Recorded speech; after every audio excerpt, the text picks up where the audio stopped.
Right, enough of that already, isn't it, boys and girls? Thank you for joining me once again. When people continue to be wrong on the interwebs, they continue to be recidivist offenders, they continue to be salad rat boy here, who is still attempting to make himself out to be remotely credible in any aspect of biochemistry or human nutrition studies or anything remotely similar to that. Still failing abysmally. This time he's recruited some help in the form of a guy called Georgi Dumkov. I hope I've pronounced that correctly. And Georgi Dumkov is going to, well, he's a Ray Peatian, basically, for a spoiler up front, boys and girls. Dumkov is a Ray Peatian, and as such, he will espouse Ray Peatian ideas.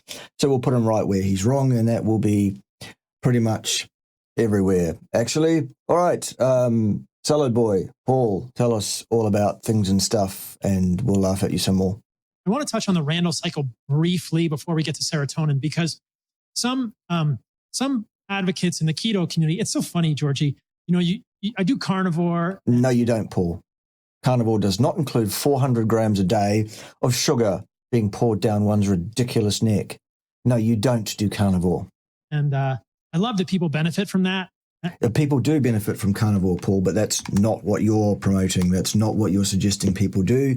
You're suggesting people pour up to 400 grams of carbohydrate down their neck every stupid day of their lives, and you're claiming to those people that that's perfectly healthy and okay for them to do. It's not. It's not acceptable. It needs to stop.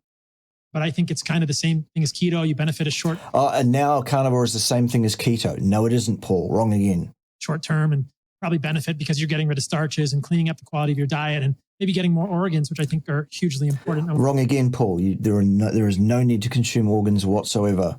Everything that you require for longevity, health, robustitude of everything, really, is found in the muscle meat and associated fat of large ruminant animals. No organs are required, ever. I want to talk about organs in this podcast as well. But then the people, when you go out of that community, people in the community just want to attack you. No, Paul. What's being attacked is the things you are saying, not you personally. Okay?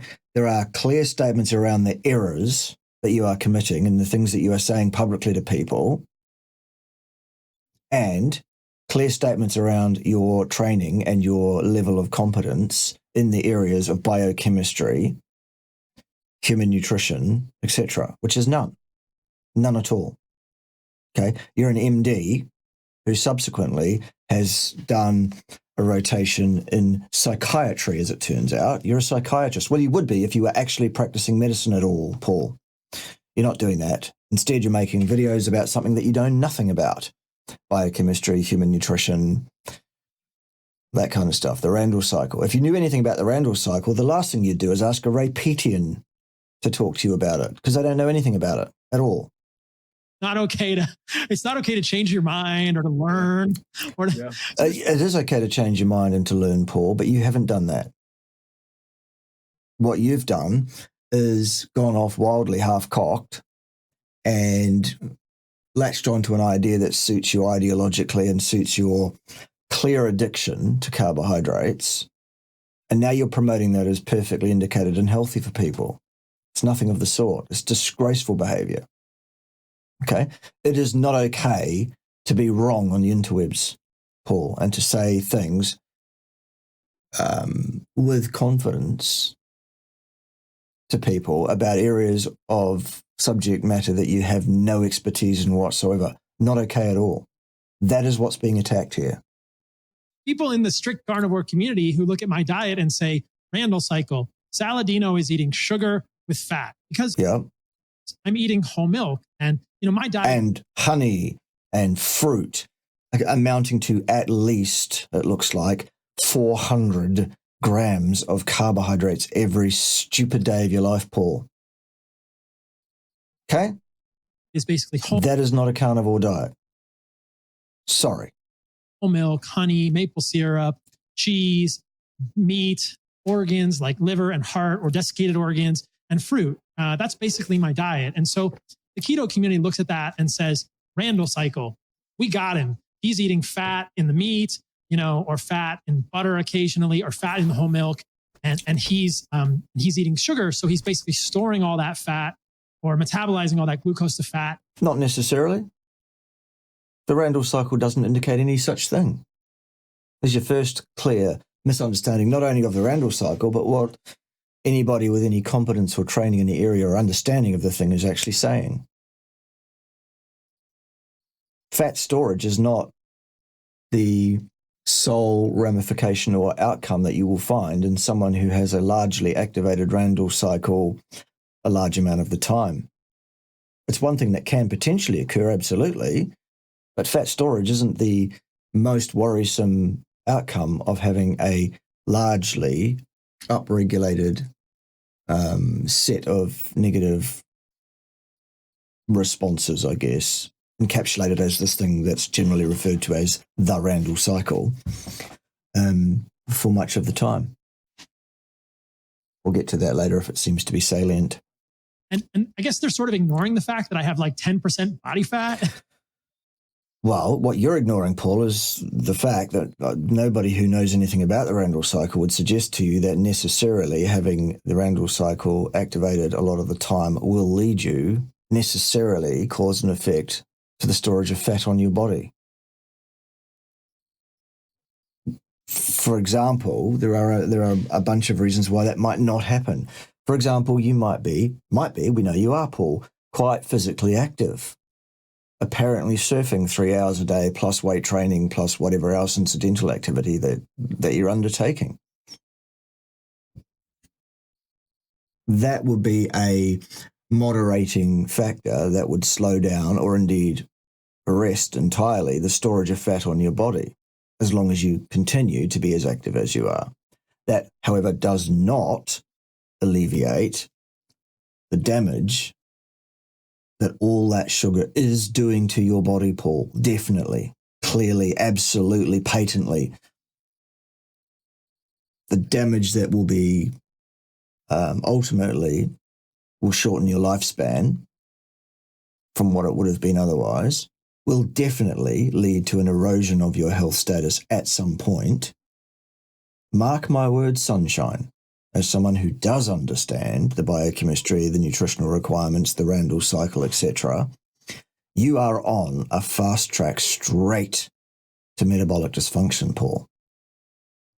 And you need to wake up and smell the coffee and understand that you are not a competent commentator in this area. And you should stop attempting to be so. While you're at it, stop talking to people like Georgie Dumkoff, who's a Ray Peatian, and as such knows nothing about this either. Okay, we'll get to Dumkoff in a minute, though. Right, carry on, Paul. Like, I don't know where all this fat is going. Well, it's being oxidized, Paul, during your activities. Okay? Pretty straightforward. I don't know how I'm so broken from a Randle cycle perspective that I... Well, Paul, just wait about 5 years. If it wasn't already clear and patent to folks with a pair of eyeballs even, Paul, which it is, just you wait another 5 years doing what you're doing, son. By which stage you'll be about 50, about the age I am right now. And you will, without question, at that stage, be, in effect, vastly more aged than I am now at that age, on the basis that I do understand how to look after my health. And you clearly, Paul, don't. Okay? Just watch the space.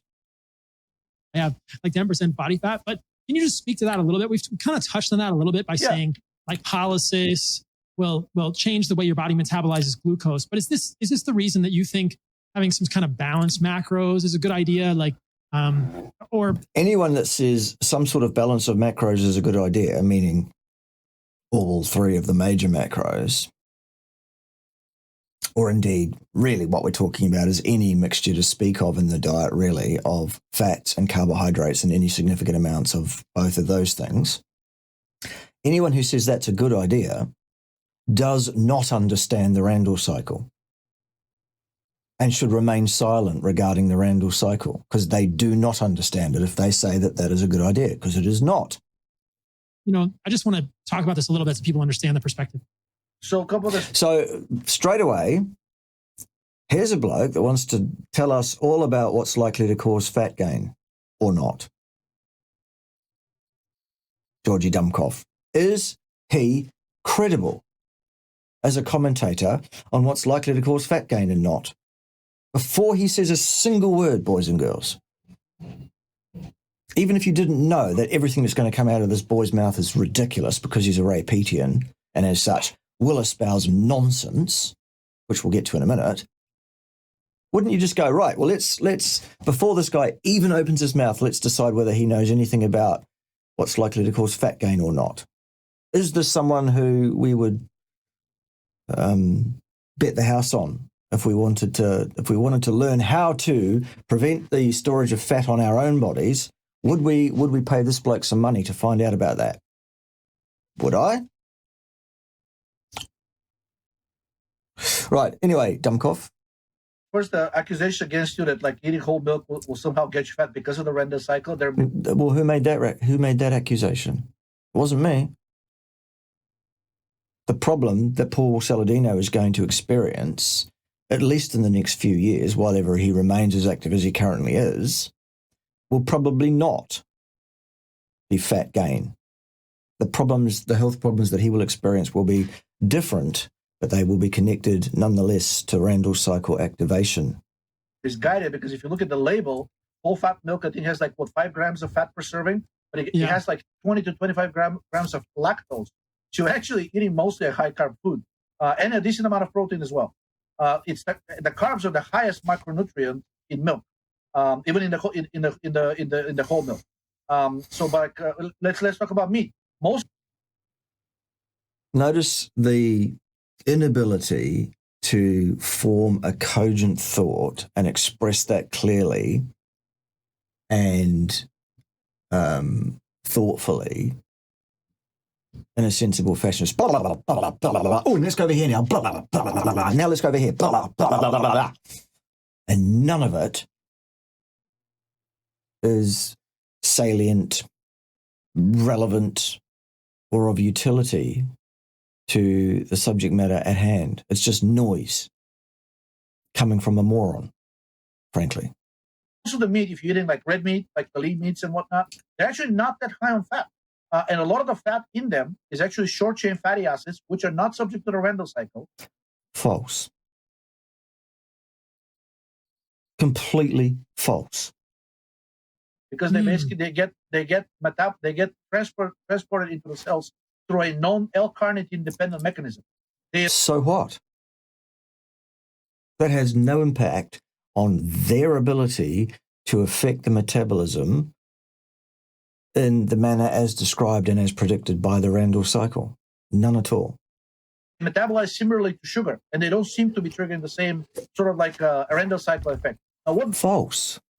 Complete nonsense. Drives the Randle cycle effect? When you oxidizing primarily fat, what I call the master conductor redox modulator, which is false again.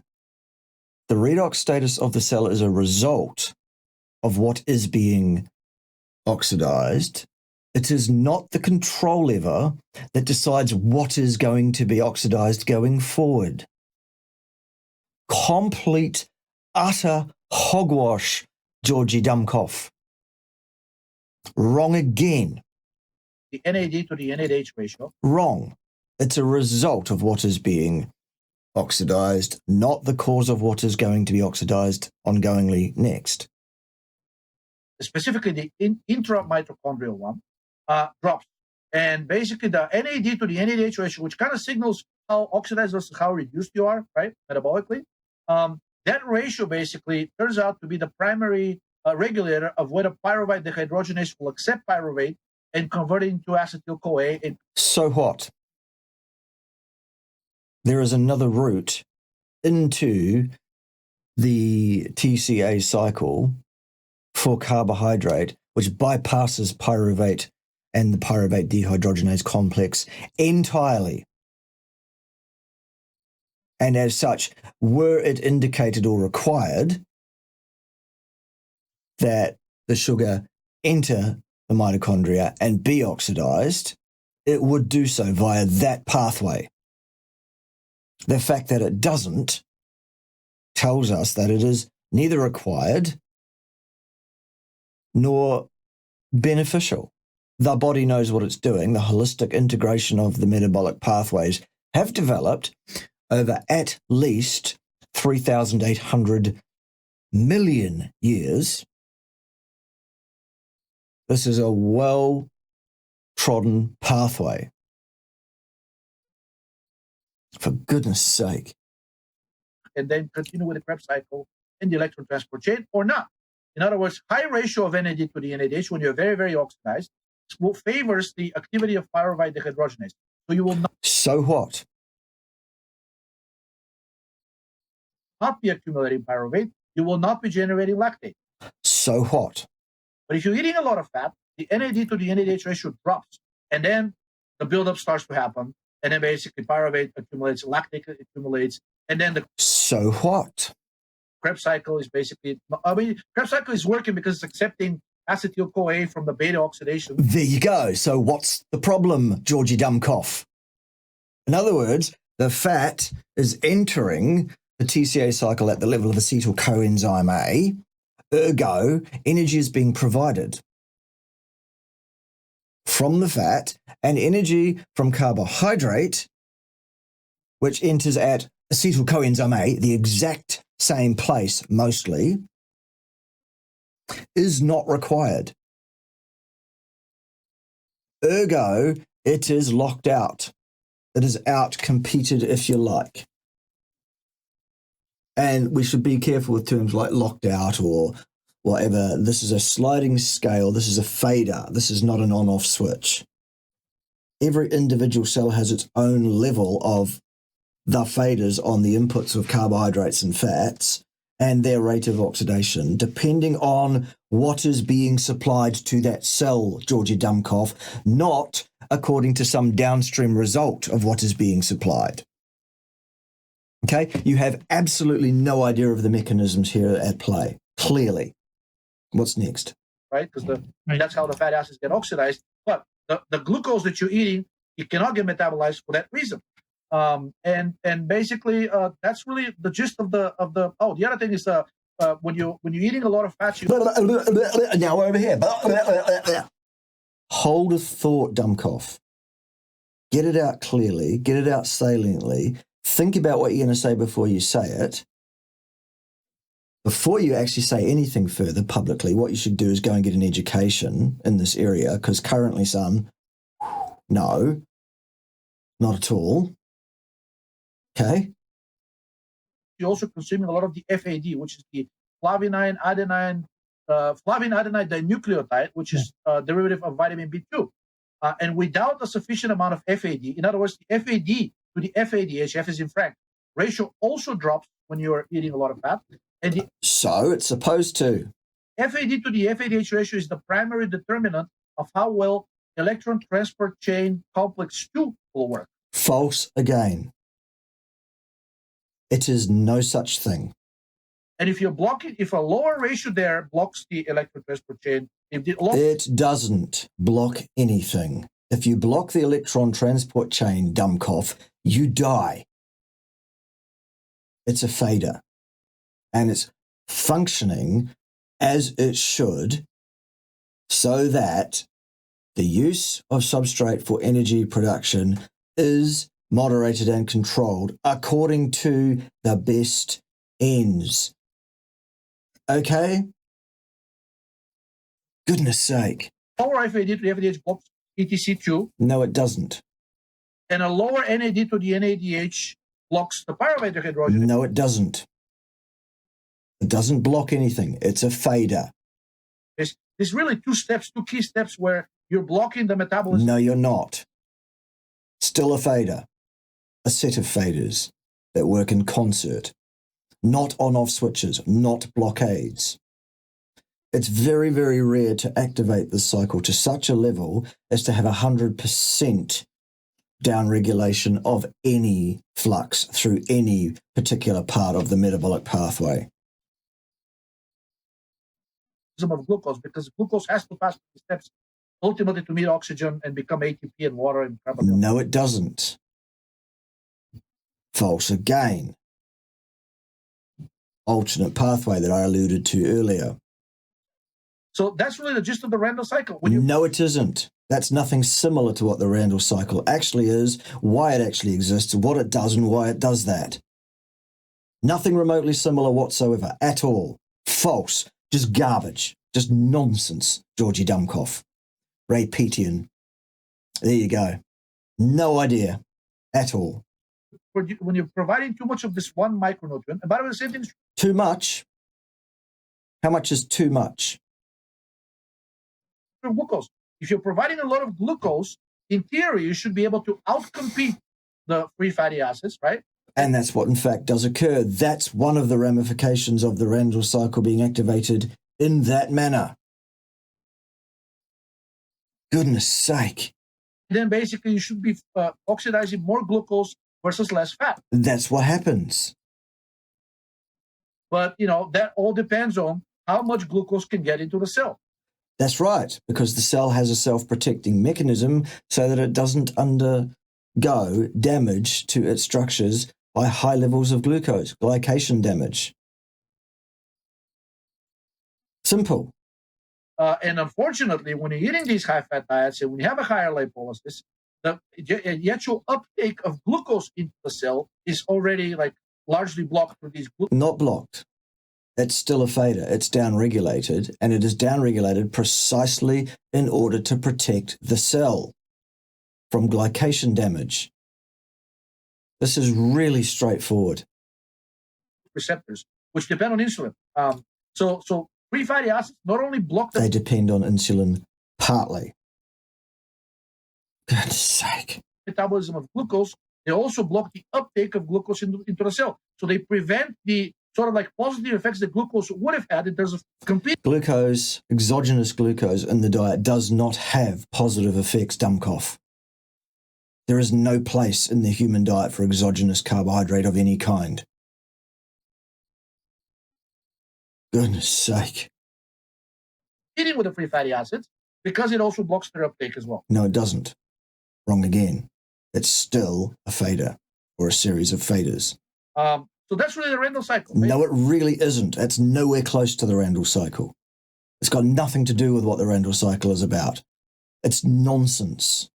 Utter nonsense from someone who has absolutely no understanding of the thing, why it's there and what it's supposed to do, and the fact that it does it perfectly. Basically, too much fat blocks your... How much is too much fat? And it doesn't block anything. Both uptake and utilization of glucose. And whatever glucose is uptaken, you largely tend to convert it to non-beneficial byproducts, such as lactic acid. False again. Absolutely false again. Wrong. Lactic acid is not beneficial. Yes, it is, Dummkopf. It too plays a role. It too exists because it is encoded for in your very genetic makeup, Dummkopf. God. And if it even gets into the Krebs cycle, low levels of NAD to the NADH favor these fatty acid synthase pathway from citrate, which basically glucose when it gets into the Krebs cycle, right? So it's really that's really the gist of it. Fats make you fat directly. No, they don't. False. Absolute, utter crackpottery. Nonsense. No such thing as true. Clearly, this guy's an expert in what's likely to cause fatness and not, though, so we really ought to listen to this clown. Incredible, isn't it, kids? Fats make you not metabolize glucose, not uptake glucose, and if you even metabolize a little bit of it, they favor its conversion into fat versus its, sort of like percolating through the electron transport chain. That is what is supposed to happen, Dummkopf. Under the assumption that we are supposed to live a life, nutrition-wise, which is very, very poor in the intake of exogenous carbohydrates. Okay? That's why it's the right diet for a human being to eat 100% carnivore and to avoid all sources of so-called nutrition which are rich in carbohydrates. All of them. and becoming ATP, carbon dioxide, and water. If that was too technical for you guys, it was just wrong. It wasn't that it was too technical. It was just false. It was nonsense. It was the mad, insane ramblings of the late Ray Peat. None of it made any sense. None of it was correct. None of it was of utility to anybody. It was misinformation. And the fact that Paul Saladino is so destitute of competence that he can't pick up the fact that this guy is talking nonsense just points once again to the reasons why Saladino ought to shut down his channel and remain silent about nutrition permanently. This is really straightforward, isn't it, kids? Looks like they're about to sum up. So go ahead and do that. Listen to it back. That's an awesome summary. Thank you. No, it isn't. It's nonsense. It's rubbish. Garbage, Salad Boy. It's taken me a long time to wrap my head around a lot of that. Well, you haven't, Paul, still. Clearly, at all. You have no idea about the physiology of metabolism, of nutrition, of any of this. You've shown it time and time. You even think that you can make stuff up claiming that a paper that you've got on the screen is saying something that the paper itself is clearly unambiguously stating the exact opposite of what you're claiming, and you want to put yourself forward as some kind of a competent commentator.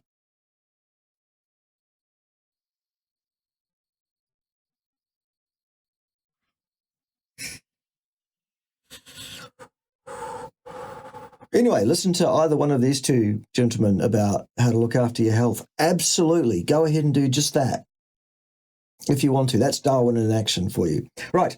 Even though I went to medical school and, the biochemistry we learned in the Krebs cycle, but that... Really? Seriously? Paul, I've taught into the teachings at medical schools around the world during my academic career. I've taught probably more student doctors than you've had hot feeds in your life, sunshine. And I can tell you that what doctors are taught is an absolute joke in terms of biochemistry. Okay? Hello. I mean, also, why would you run around saying, I went to medical school, Okay, it's true, you did go to medical school. But you're not using any of that training, are you, Paul? You're not practicing as a medic whatsoever, are you? So you might as well not be leaning on that qualification as some form of credence. I mean, if you had been a medic for years and years and years and you were retired from doing that and you'd seen thousands and thousands and thousands of patients in your career, then you could lean on that and say, I've been a medic, I've done that kind of stuff. You haven't, Paul. You did a couple of rotations and then you went, sod it, I'm going to go and be a YouTube creator and, promoter of misinformation and nonsensical garbage. Just not good enough, Paul. Not good enough in any regard or any respect. Just rubbish. That's really interesting. So, all right, kiddies, there you go. There it is. Just yet more rancid, pustulous, excremental garbage from Salad Boy and his newfound band of merry friends in the ridiculous, nonsensical Ray Peatian community. Wow, incredible. All right, join me next time when someone else will be wrong on interwebs, because it doesn't look like slowing down anytime soon, does it, boys and girls? See you then.